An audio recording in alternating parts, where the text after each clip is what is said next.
अपने बिजनेस में काम करने लग जाता है, जबकि उसे अपने बिजनेस पे काम करना चाहिए। दोनों में फर्क क्या है? बहुत फर्क है। आप बताओ, क्या आज भी मार्क जकरबर्ग फेसबुक में कोडिंग करते हैं? क्या मार्क के वैकेशन पर चले जाने पर फेसबुक बंद रहेगा? नहीं ना। पर आपका रेस्टोरेंट आपके कहीं भी जाने से बंद रहेगा, क्योंकि आपका बिजनेस पूरी तरह से आप पर ही डिपेंड है।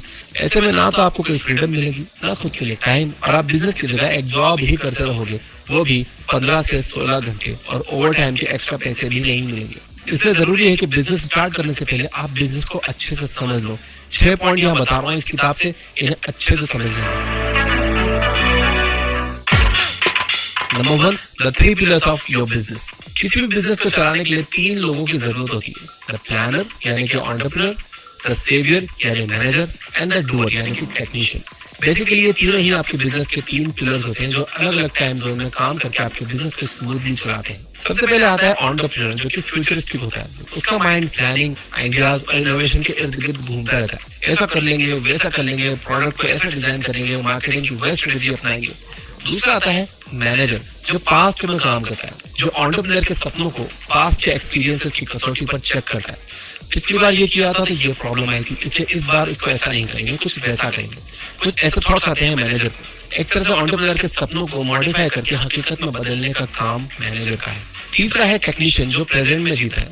उसे कोई मतलब नहीं कि पहले क्या हुआ, आगे आपको क्या करना है, उसे बस ये बताओ कि अभी क्या करना है। बाकी सभी थ्योरीज बनाते हैं और टेक्नीशियन उसे प्रैक्टिकली परफॉर्म करता है। एक सक्सेसफुल बिजनेस के लिए तीनों पिलर्स का बैलेंस में रहना बहुत क्रूशियल है। यूं तो हम सब में कहीं ना कहीं एक टेक्नीशियन, एक मैनेजर और एक एंटरप्रेन्योर छुपा है, पर प्रॉब्लम यह है कि वो बैलेंस नहीं है। जिसने इस बैलेंस को क्रैक किया, समझो वो बिजनेसमैन बन गया। गर्बर कहते हैं कि आमतौर पर small business honour 70% technician, 20% manager और केवल 10% ही एंटरप्रेन्योर होते हैं, क्योंकि बेसिकली इन लोगों को अपना काम पसंद है, वो उसे ही करके खुश होते हैं। जब भी बात प्लानिंग और मैनेजमेंट की आती है तो उन्हें मुश्किल होती है। उन्हें प्रेजेंट में रहना पसंद होता है और सोचते हैं कि जो होगा देखा जाएगा। जबकि सक्सेसफुल बिजनेस के लिए आपको आगे का सोच कर और पीछे से सीख कर चलना होता है।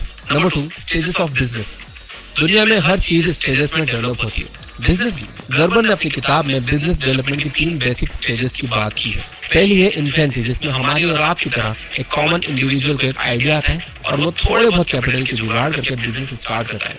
इस स्टेज में बेसिकली वो अकेला ही सब काम कर रहा होता है, पूरा बिजनेस उसी के अराउंड रिवॉल्व करता है। शायद यही रीजन है कि ज्यादातर बिजनेस इन्फेंसी स्टेज में ही फेल हो जाते हैं, क्योंकि ऑनर सारे रिस्पॉन्सिबिलिटीज अकेले ही पूरे करते करते थक जाता है और गिव अप कर देता है। और ऑनर्स को ये याद रखना चाहिए कि जब मार्क जकरबर्ग ने फेसबुक स्टार्ट किया तो वो खुद ही अपनी कंपनी के कोडर, सीईओ, सीटीओ, सीएमओ सब थे।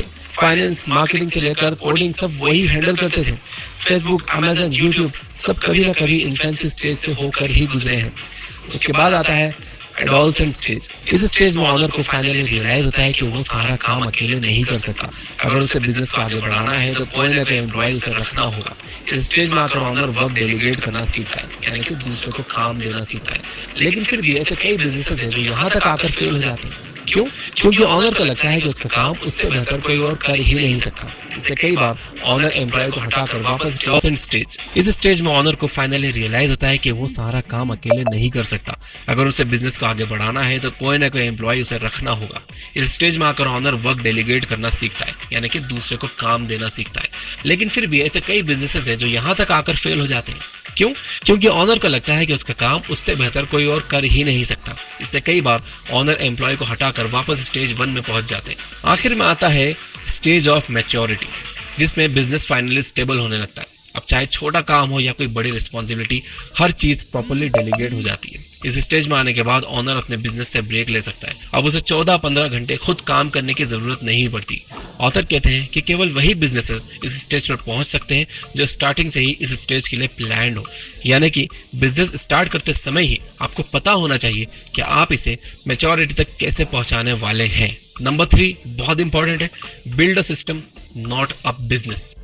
मैकडॉनल्ड्स का बर्गर हो या स्टारबक्स की कॉफी या फिर डोमिनोज का पिज्जा, चाहे आप दुनिया के किसी भी कोने में चले जाओ, इनका टेस्ट बिल्कुल सेम होता है। और केवल टेस्ट ही क्यों, आउटलेट का एम्बियंस और फील भी काफी हद तक एक जैसा ही होता है। बिना किसी मैनेजर, सीईओ या बड़ी डिग्री होल्डर के स्टाफ के भी वहां सब कुछ मैनेज रहता है। तो ऐसा क्या है जो मैकडॉनल्ड्स के 40,000, स्टारबक्स के 38,000 आउटलेट्स को स्मूथली रन कर रखा है? वो है इनका बिजनेस सिस्टम। अगर आप अपने बिजनेस को ऑटोमेटिक सिस्टम में बदलने में कामयाब हो गए तो तो बिजनेस आपके इन्वॉल्वमेंट के बिना भी स्मूथली चलेगा। और